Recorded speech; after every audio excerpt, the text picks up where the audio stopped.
نکاح متع کی حرمت۔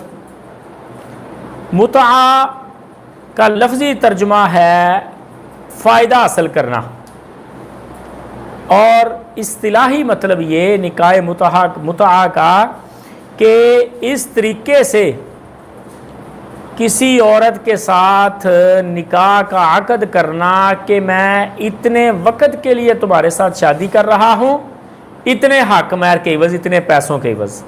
یعنی شروع اسلام میں مجاہدین دوسرے علاقوں میں جاتے، سفر کے لیے جاتے یا کاروبار کے لیے جاتے، تو چونکہ بیگمات ساتھ نہیں ہوتی تھی، وہاں پر کوئی فحاشی نہ ہو، کوئی زنا نہ ہو، کوئی گناہ نہ ہو، اس لیے اسلام نے ایک سہولت دی، متع کی سہولت، کہ وہاں پر اپنے گھر سے دور کسی عورت کے ساتھ ایگریمنٹ کریں کہ میں تمہارے ساتھ شادی کرتا ہوں، 1 مہینے کے لیے یہاں رکوں گا، 10 دن کے لیے رکوں گا، 20 دن کے لیے رکوں گا، اور تب تک تم میری بیوی ہو اور یہ ہمارا حق مہر ہے۔ یہ ہوتا تھا نکاح متعہ۔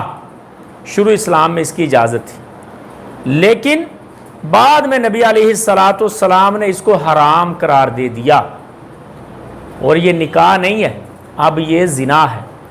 شروع میں چونکہ اس کو نکاح سمجھا جاتا تھا اور نکاح کی ایک صورت تھی، یا سمجھ لیں کہ نکاح کے ساتھ اس کی ایک مشابہت ہے، اس لیے اس کے لیے لفظ نکاح آیا، اب یہ حرام ہے۔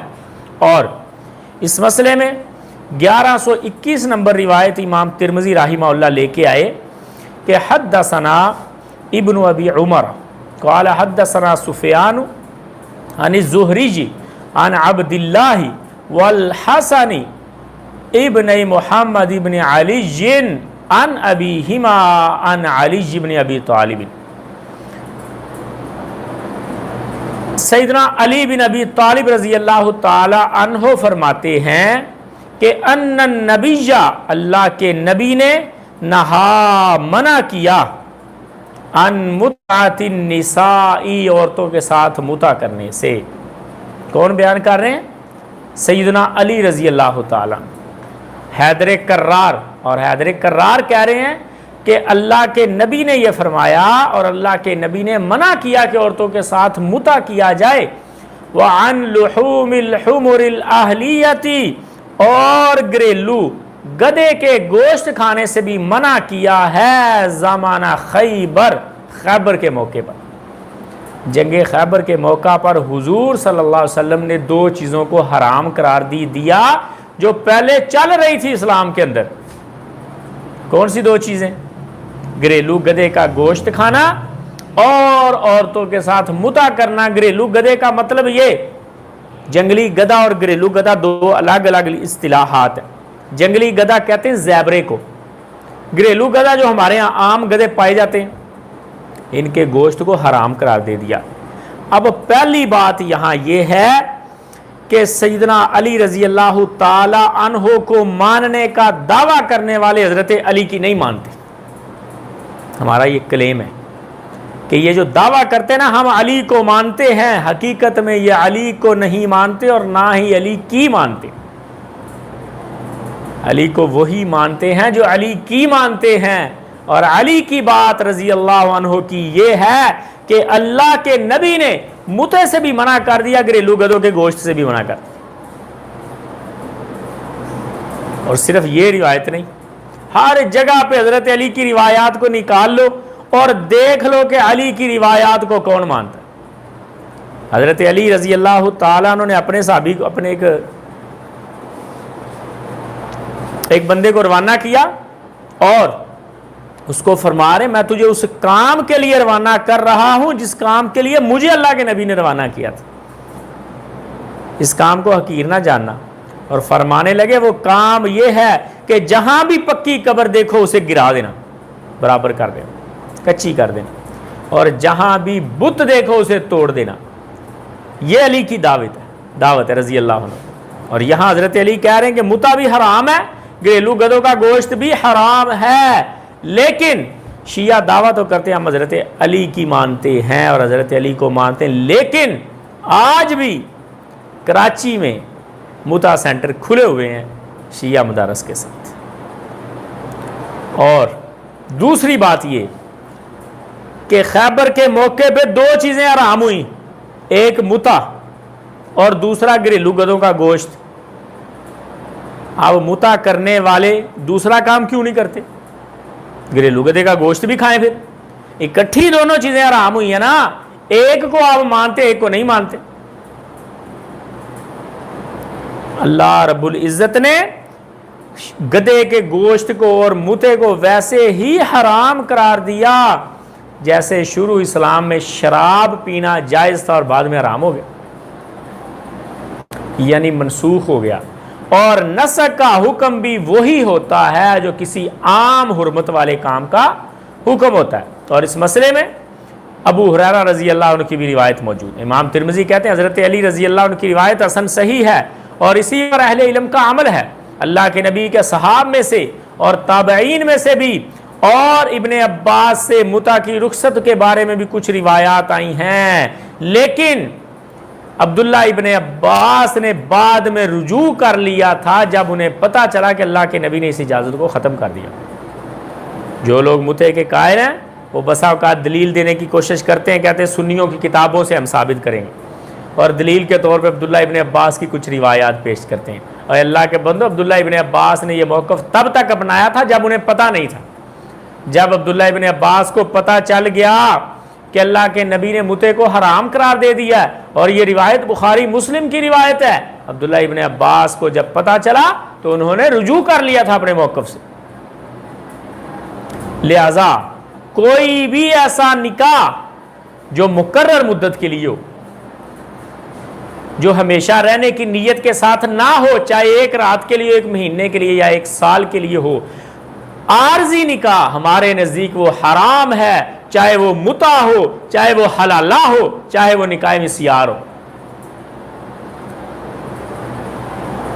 اور انجینئر محمد علی مرزا صاحب بسا اوقات اہل حدیثوں پہ اٹیک کرتے ہوئے نکاح مسیار کو دلیل بناتے ہیں اور کہتے ہیں شیعہ نے نکاح متع کو حلال جاننا، بریلویوں اور دیوبندیوں نے حلالے کو حلال جاننا، اور اہل حدیثوں نے نکاح مسیار کو حلال جاننا، تینوں ایک ہی کام پر ہیں، تینوں ایک ہی راہ پر ہیں۔ نہیں حضرت صاحب، غلط بات کر رہے ہیں آپ۔ کسی اہل حدیث نے بھی نکاح مسیار کو حلال نہیں کہا۔ بعض حنبلیوں کے فتوے ہیں سعودیہ کے علماء کے، لیکن وہ اہل حدیث نہیں ہے۔ آپ کی مرضی کی بات ہے نا کہ جب دل کرے اور کہہ دیں کہ سعودیہ میں اہل حدیث فقہ اپنا اہل حدیث رائج نہیں، اہل حدیث تو پاکستان انڈیا کی پیداوار ہے، اور کہہ دیں وہ تو حنبلی ہیں۔ وہی مولانا مفتی طارق مسعود صاحب کا وہ کلپ بڑا وائرل ہوا، کہتے جی وہاں فقہ حنبلی نافذ ہے، اور دلائل کے طور پہ کہہ رہے میں نے مسجد نبوی میں بیٹھ کے خود فقہ حنبلی کی کلاسز لی ہیں، اور جناب ان کے لا میں یہ چیز موجود ہے کہ فقہ حنبلی اولین ترجیح ہوگی، اگر فقہ حنبلی میں سے کوئی مسئلہ نہ ملے تو فقہ حنفیہ کا سہارا لیا جائے۔ اور اللہ کے بندو، فقہ حنبلی نافذ ضرور ہے، لیکن وہ حنبلی آپ لوگوں کی طرح متشدد حنبلی نہیں ہے۔ ہم نے خود اپنے اساتذہ سے مسجد نبوی میں بیٹھ کے اور مدینہ یونیورسٹی کے اندر بیٹھ کے یہ باتیں سنی کہ فقہ حنبلی اس مسئلے کے بارے میں یہ بات کہتی ہے، لیکن حدیث یہ کہہ رہی، ہم ہیں تو حنبلی لیکن اس مسئلے میں ہم فقہ حنبلی کو چھوڑ کے حدیث کی طرف رجوع کرتے ہیں۔ یہی تو اہل حدیث ہے، یہی تو اہل حدیث ہے کہ امام کی بات مانے، امام ابو حنیفہ کی بھی مانے، امام شافعی مالک احمد کی بھی مانے، لیکن تب تک جب تک وہ حدیث کے خلاف نہ آئے۔ جب وہ بات حدیث کے خلاف آ جائے فوراً اس بات کو چھوڑ کے حدیث کو لے لے، یہی اہل حدیث کا منہج ہے۔ مسئلے کی سمجھ آ گئی حضرت صاحب؟ تو جو کوئی بندہ ان تینوں نکاحوں میں سے کسی نکاح کو حلال جانتا ہے، یہ اس کا فعل ہے، یہ اہل حدیثوں کا عمل نہیں۔ اہل حدیثوں کے اوپر آپ یہ دبا نہیں لگا سکتے کہ یہ کسی ان تینوں میں سے کسی ایک صورت کو بھی حلال اور جائز جانتے ہو۔ تینوں ہی ہمارے نزدیک درست نہیں ہے۔ نکاح وہی نکاح ہے جو ہمیشہ رہنے کی نیت کے ساتھ حق مہر دے کے دو گواہوں کی موجودگی میں ولی کی اجازت اور لڑکی کی رضامندی کے ساتھ شادی ہو، وہ نکاح ہوتا ہے۔ اور امام ترمذی رحمہ اللہ کہتے ہیں وَأَمْرُ اکثر اہل العلم علی تحریم المتع، اکثر اہل علم وہ متع کی حرمت کے ہی قائل ہیں، جیسے کہ سفیان ثوری، ابن مبارک، شافعی، احمد اور اسحاق، ان کے علاوہ کئی علماء وہ یہی کہتے ہیں کہ نکاح متع حرام ہے۔